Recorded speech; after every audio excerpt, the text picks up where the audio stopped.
What's that? You want to learn about the sacred flame? Yes, I believe I have a book about that here somewhere. Here we go. Sacred Flame, they were an old adventuring party. I remember this now. They saved the Sword Coast many years back. 30 or 40, I believe, if my memory serves me right. I was in the Waterdeep military at the time, before I decided the path of the librarian. Strange life, I know. Yes, the Sacred Flame. They were from the town of Illini. That's quite a ways up north there. It said that the adventuring party were all childhood friends. They knew each other from one walk of life to the next. Their leader, Dorem Highfyre. Heard this name somewhere else before. Suppose it's not important. Dorem Highfyre was a strange one in the village. Lost their parents at an incredibly young age, but there was a village guardian that took Dorem in, a dragon by the name of Ethics. You see, Ethics himself had lived in this village for quite some time. The villagers knew there was always something strange about Ethics, but they couldn't place their finger on it. Taking Dorem in and raising her from a very young age, Ethics found that Dorem had a magical aptitude like no other before. Teaching her the ways of magic, she became quite the powerful wizard. Most people could not match those feats of magical prowess. There were the brothers, Aldrick Matthews and Solomon Matthews. Aldrick was the bronze of the two, incredibly powerful, was known to have an inhuman-like constitution and strength everyone thought was quite odd. Some believed that his father was actually a giant instead of the father who was the fisherman in town, but who's to say?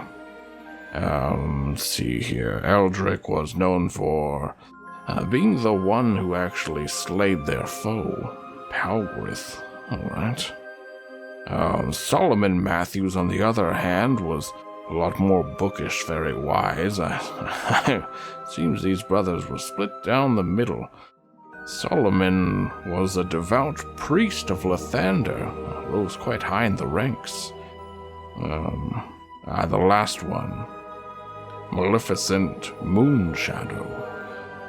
They were a roguish one who assisted the group, knew their way around the seedy underbellies of the cities, pick any trap. They were known for their fantastical inventions and little gadgets they would use to aid the party.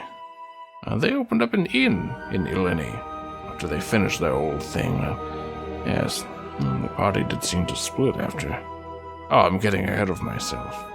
Well, you see, the party, they had stumbled upon quite the revelation. They were out adventuring, fighting some strange beast, some beast that seemed to be tainted almost by divine magics.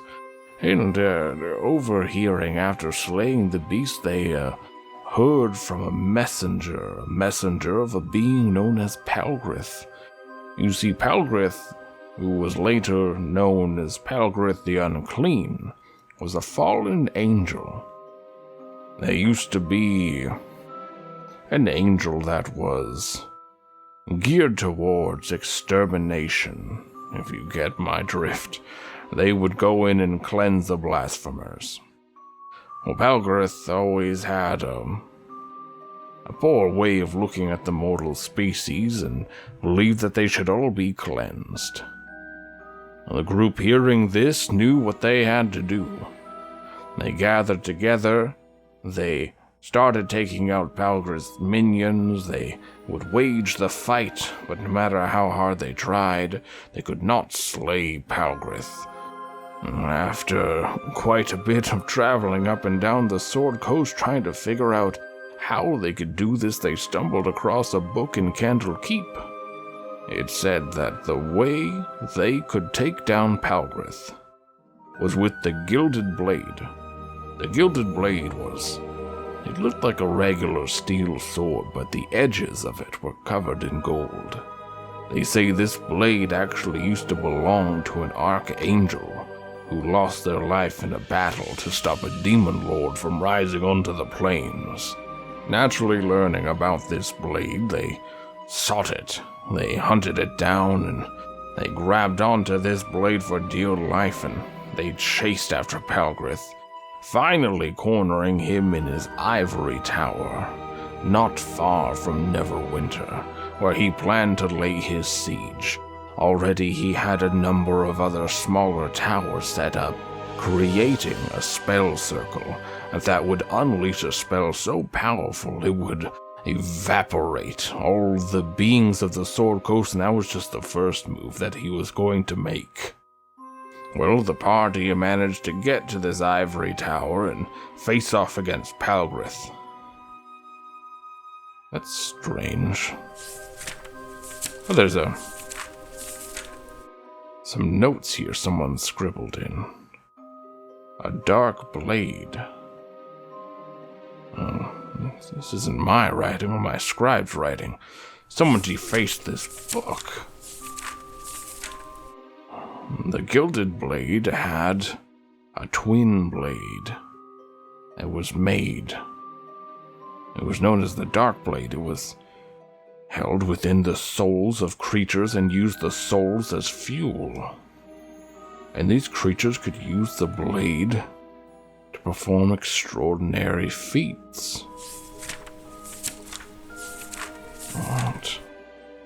I'm sorry. This is different. This is new information, but I'm sorry. I didn't mean to trouble you with that. I'll look into that later.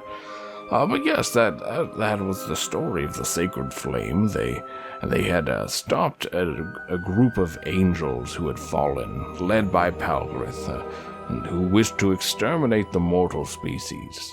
And if it wasn't for them, I don't think we would be here. You see, the angel courts wanted nothing to do with it. They said Palgrith was no longer of angelic might, and they believed that this was a mortal issue, for Palgrith had fallen. So no longer was he a problem of Celestia.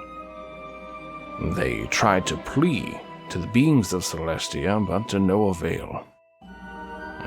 Unfortunately, they almost lost their way from that encounter. Many of us, when we think of Celestia, we think of good, justice, light, warmth. But justice is not warm. Justice is cold. And the beings of Celestia are forged within the flames of justice. They are a cold bunch who are not here to save you. Remember that, dear travelers. The beings of the other realms are not often invested in the well-being of the mortals of the material plane. Well, that's everything. If you need to hear anything else about the Sacred Flame, just come on by my door and we can try to delve a little bit more into it. I know they all settled down in Illini afterwards, and that was that. Well, thanks for popping by.